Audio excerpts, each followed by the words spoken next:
Planning a trip can be overwhelming, but the tourism industry offers plenty of options and alternatives to fit every traveler's needs. In this story will follow Miss Aspa and Mrs. Tobo as they plan a trip to Siargao, showing how the right choices and guidance can make the travel stress-free and unforgettable.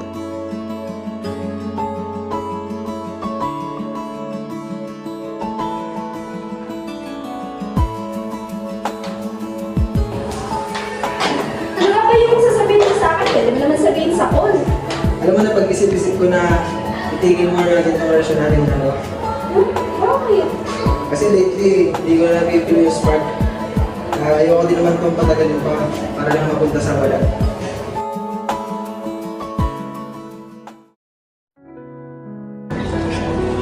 Ako, kung ako sa'yo, hindi ko iilakan ng lalaki katulad na rin.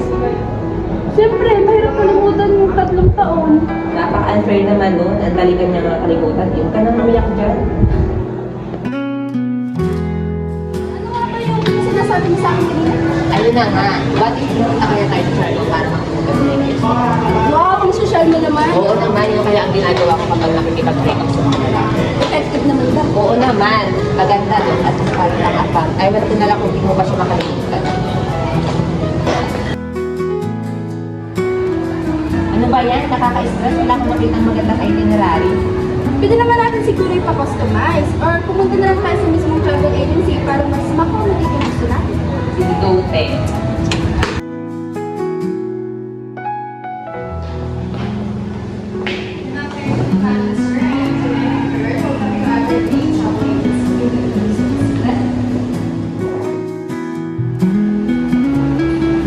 Hello, I'm Lauren and this is my characters. Nagkakala kasi kami pumunta sa Siargao bago nagkailangan kayo ng mga nagiging na.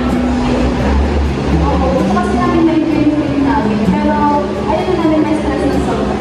Yun po ba? Yung araw na pakaiba ng mga space sa Mga ideas and content.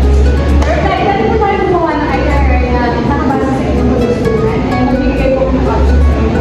And this starts with your arrival. And gusto niyo po ba mag-arrange ng airport transfer? Pwede lang sure na para sa Sure ba? Mag-arrange siya ng 300 per person. If you want naman ng private transfer, mag-arrange siya ng 1,500. For the whole band, with 45. Actually, na lang kasi. Noted. So, ngayon naman po ay sa tayo sa accommodation. So, may gusto po ba kayo na accommodation like beachfront resort or budget-friendly? Para mas better yung picture. Pwede rin siguro yung mid-range para hindi masyadong meron po akong suggestion.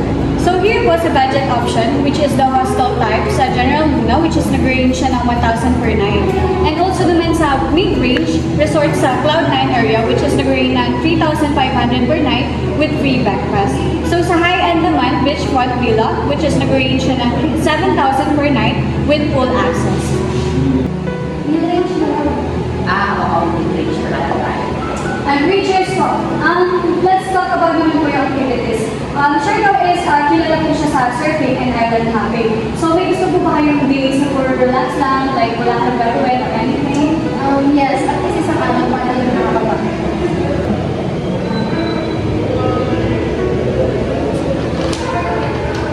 Okay, ito po yung ating graph ng ating itinerary. Pakitingnan na lang po.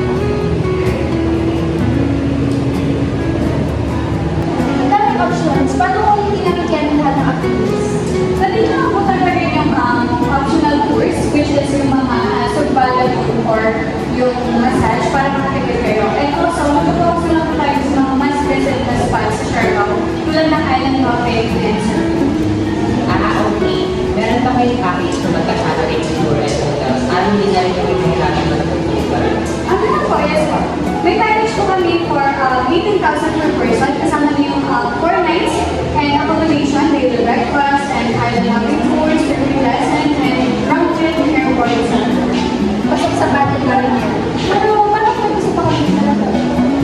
No problem po. Flexible pa tayo yung package.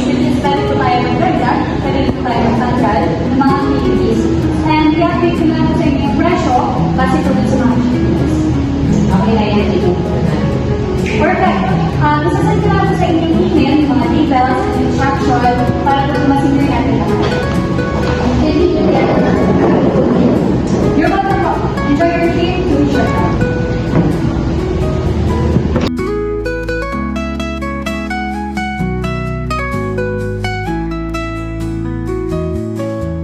Ayun na nga, what if magpunta kaya tayo sa... 500 per person. 300 person. More, first, is your batch? Galing ba? Waitress po! Tapos ba? Kahit isa na, kahit... Pastel, ano yun?